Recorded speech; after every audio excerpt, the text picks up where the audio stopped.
President Trump has announced the cancellation of his planned summit with the North Korean leader Kim Jong-un. In a statement, the president said it was a missed opportunity and truly a sad moment in history. He blamed what he called Kim's tremendous anger and open hostility in Kim's most recent statement. The summit was expected to take place in Singapore next month. Well, our World Affairs correspondent Jonathan Marcus joins us now. And Jonathan, the White House have issued a letter that we've all now seen a copy of, addressed to the dear chairman. Well, absolutely. It's kind of bizarre. I mean, it's completely vintage Trump. It sets out very clearly that it's very polite in its opening. Mr. Trump says that he greatly appreciates Kim Jong-un's time, his patience and efforts with respect to the recent negotiations. But he says very clearly that based on the tremendous anger and open hostility displayed in your most recent statements, and I think that is a reference to a statement from the Vice Foreign Minister in North Korea, who described the US Vice President as a political dummy, talked about either meeting the Americans in a meeting room or in a nuclear-to-nuclear exchange.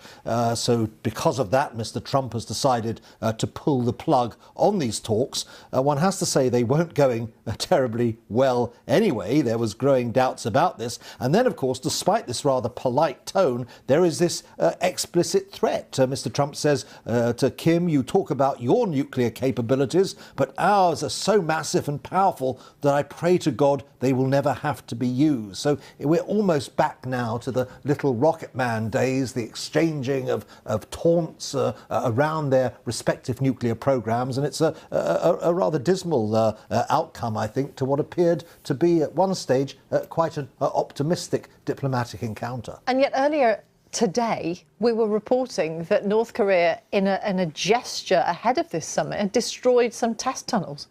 Well, it had. It claims to have done this. Obviously, one of the problems is that it brought a set of journalists to oversee the process from a distance. This isn't the same as a verified, investigation by inspectors to ensure what has precisely been done. I think that was always being seen as a kind of bit of showboating and a gesture. It was a nice gesture up to a point, but we simply don't know whether North Korea has alternative testing facilities. We don't know if for the moment the North Koreans believe that their nuclear program is sufficiently mature that they don't need to carry out any further tests in the immediate future. But it is a very curious dance that we've been seeing over the last few weeks. A whole debate about the timing of the summit, its potential location, what would be talked about. And I think, there will be many sort of seasoned diplomatic observers who say that this was kind of inevitable, in part because it seemed so fantastic that North Korea would be willing to give up its nuclear weapons any time soon, but also because this was simply approached in completely the wrong way. The traditional approach in diplomacy is to sound out if there's an opportunity, then to do patient legwork, perhaps for months, perhaps even years,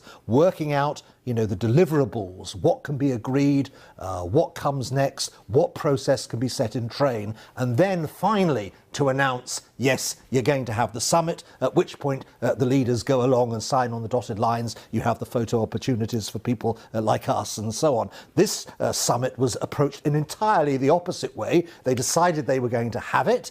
It was all very bizarre. From the American side, they don't seem to have really considered what precisely they were going to expect or demand from the North Koreans beyond the vaguest terms.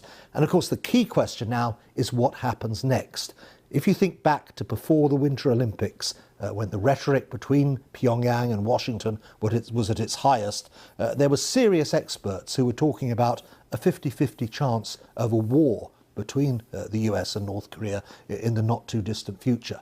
Now, that was mitigated by the goodwill surrounding the Winter Olympics. You've had this period where the North Koreans have not done nuclear tests. One assumes they can't do any more now if they really have destroyed this testing site. But they've also seemingly suspended ballistic missile tests for a period. Are they going to review that suspension? Are they going to go back to launching ballistic missile tests? And if they do, what is the American response going to be then? Jonathan, for the moment, thank you very much, Jonathan Marcus, our World Affairs correspondent. Let's speak to our Washington correspondent now, Gary O'Donoghue. Gary, they weren't taken in then by this gesture to blow up the tunnels. The meeting's off at the moment. Yeah, and it's an extraordinary development, this really, because just a few hours ago the president was sounding a bit more positive, certainly a lot more positive than this letter, this personal letter represents, talking here about anger and open hostility.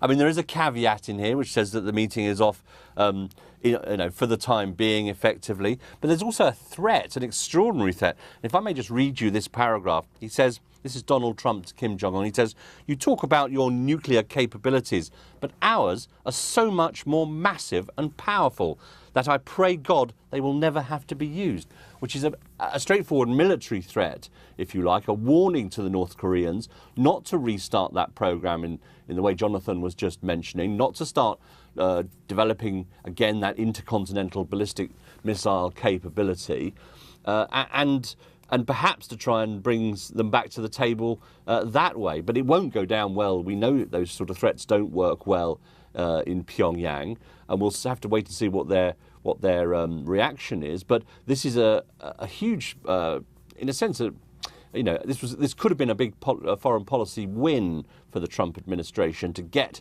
to some sort of meeting like that, to get some sort of dialogue and process underway. Yes, there was a lot of scepticism around about its efficacy and its potential to actually go anywhere in the future, but just to get to that point in time would have been something of an achievement when, as Jonathan was saying, war was being talked about in very clear terms previously. This is a big setback. And insults don't go down particularly well against your vice president, supposedly, in Washington, D.C.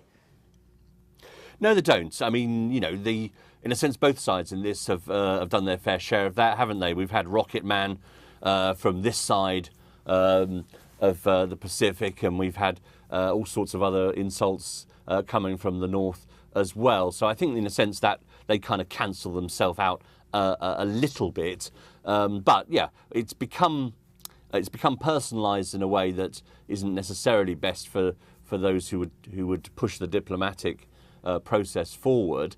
And I think there's a big question now for Mike Pompeo, the new Secretary of State, the effort he's been in. He's been there twice, don't forget, already in preparation for this summit, secretly on the first occasion, not secretly on the second occasion, but he's been there twice. And as things stand, it looks like this is off for the foreseeable, but we will see exactly who moves first next to put something else on the table, if they do at all. How much of this is about each side trying to wrong foot the other? Well, there's a lot of guessing work goes on. Don't forget, it's quite hard, I think, for the US and indeed its allies to read North Korea at times. It's a very closed society. The US openly admits that it doesn't really have the kinds of level of intelligence and information that you would typically be able to get in order to judge another side very, very carefully and very closely and very accurately. So that's been a very difficult thing. But I think the sort of perhaps the speed of the desire for denuclearization has crept up on the North Koreans a little bit. The expectation of how quickly things would happen, what they would get in return. We don't know what's been said, obviously, in private sessions.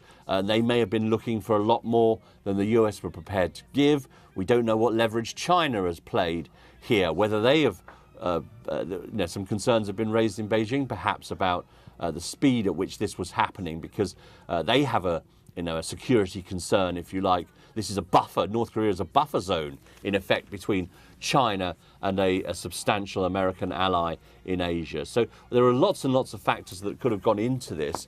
But I think there will be some pressure to try and salvage something from this, because before we got to this point of the discussion of the summit and the discussion of negotiations like that, before that point in time, we were at a point in time where there was a serious risk of military conflict, where the North Koreans seemed to be getting to a point where they had the the ballistic missile capability and the ability to stick a nuclear weapon on that missile and get somewhere near the west coast of America. And that was not just for this administration, but the one previously. It was right up there in terms of foreign policy priorities. So the summit is supposed to have been taking place on June the 12th in Singapore. What would need to happen, certainly from the United States perspective, for it to be back on again? Well, I think for the time being, this one is off. I mean, as I say, there is a small caveat in this letter that allows for a future summit or for something to change. There are no demands particularly in this letter, so there's no clear indication from the President as to what would change his mind.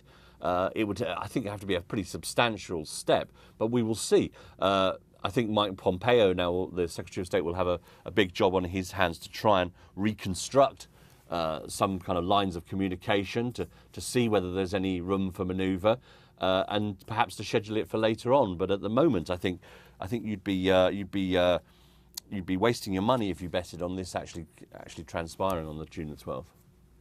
Gary, thank you very much. Gary O'Donoghue,